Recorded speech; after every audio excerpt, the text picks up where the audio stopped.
Back again, and today we are testing out the little short sword we created out of that World War II era German Rasp. As you can see, we've got that really cool pattern going on, that scaled pattern left behind by the rasp that runs the entire length of the blade. And this is our little dragon's tooth sword. You'll notice that the main edge is a straight blade, and then it's got this riser on the back here, which is a secondary beveled false edge that is indeed sharp, just not as sharp as the main edge. So we are going to go ahead and do some cut testing with this, see how it does over a few cuts. This is W2 tool steel, so it should hold up better than a regular file knife made out of case harden. So let's just take a look at how it does, get some cutting in with it, and have some fun. So we'll start off super simple with just one bottle. That worked just fine. Let's crank it up to 3, see how it does with 3. So once again, our sword is shorter than the length of our 10 bottles, so let's see if we can make it through all of them.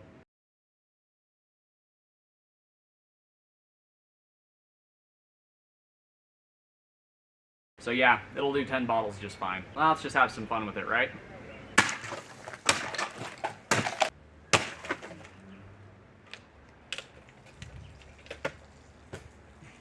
So just like the other sword, even though it's light, still cuts really well. That is, assuming I don't cut the crap out of my stand over and over with it. So let's see how that point thrusts. Yikes. Does it cut on the way back out? Oh yeah. We just opened that guy up real big.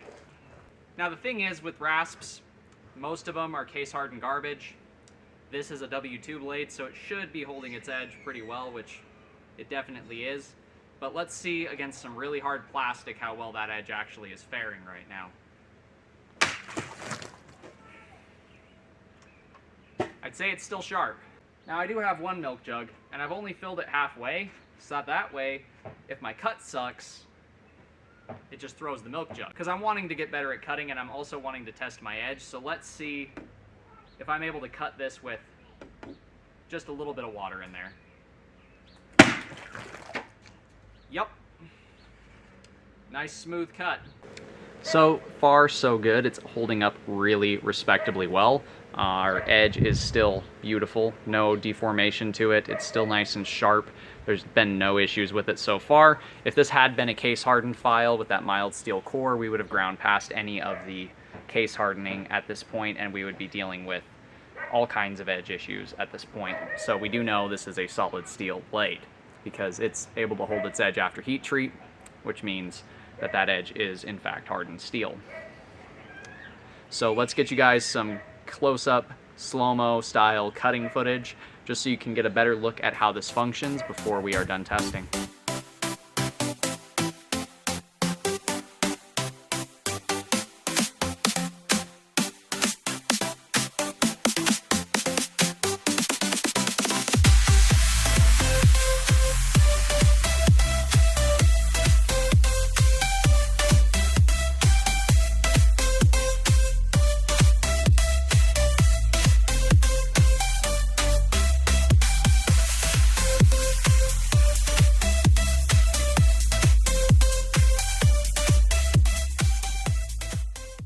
So even after going through those super duper hard Perrier bottles, the sword is holding up magnificently. It's still dead straight and hasn't deformed, bent, guards aren't loose, nothing's moved at all on this, as to be expected with the swords that I've made in the past. But yeah, this is a little dragon's tooth style, I guess you could call it a fantasy style sword because it doesn't really fit in any typology. So the blade widens as it heads towards the tip, but it actually gets thinner as it does so. So it has a distal taper, but it also has a reverse taper in terms of the broadness of the blade. So it's lighter and thinner as it gets out towards the end of the sword, which makes it a fast feel, but still has enough mass there to do some serious cleaving. And you can see it actually goes curved and then it straightens out for that spear point, and that is for thrusting purposes. It doesn't diminish the cutting of this sword at all, just gives it a unique look, hence why we're calling it the Dragon's Tooth and why we went with the rasp for this blade, so it would have that unique scaled design to it. All in all, I'd have to say I'm pretty pleased with how this little blade turned out. No complaints, no issues with it. The only thing that upset me is I didn't have enough stuff to cut. So I probably cut close to 100 regular water bottles today, but usually I do a 3-gallon jug test, and I just didn't have 3-gallon jugs to test. I just had the one, so unfortunately that's all we get to see with this.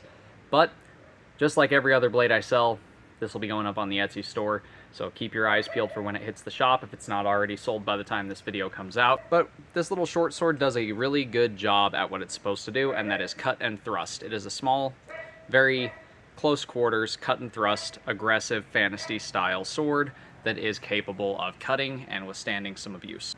But that does it for today's video. If you guys liked what you've seen, you know what to do. Do me a favor, do that thing right there. And until next time, God bless, stay sharp out there. If you're looking for a custom sharp object like this, or many others that I sell, including pole arms, check out my Etsy store. Link will be at the end of the video.